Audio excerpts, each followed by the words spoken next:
Muslimalarim, assalomu alaykum. Xayrli kech hammalarga. Qanaqasizlar? Charchamadinglarmi? Bugungi uborkalar bilan, harakatlar bilan. Mani shirinlikxo'r muslimalarim, shirinliklarni bilaman. Juda ham ko'pchiligingiz sevasizlar. Bizani uydagilar ham juda ham shokoladlarni, shirinliklarni juda ham yaxshi ko'rishadi. Lekin negadir menga shokoladlar yoqmaydi. Aynan yangi yil dasturxoniga oldingi storiesda ko'rgan shokoladlaringlardan zakaz berganman. Qizlar, ishonasizlarmi, mazasi shunaqa zo'r. Menimcha bu storiesni ko'rib ko'pchiliginglarning ishtahanglar ochilib ketdi. Agar sizlarga ham shunaqa mazali, juda ham chiroyli, kreativ ko'rinishga ega bo'lgan shirinliklar, shokoladlar kerak bo'ladigan bo'lsa, mana shu storiesga qo'ygan profilimga murojaat qilsanglar bo'ladi. Hammasi svejiy tayyorlanadi.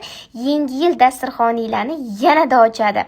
Murojaat uchun profil qo'yganman. Bemalol zakaz bersanglar bo'ladi. Mazasi juda ham zo'r qizlar.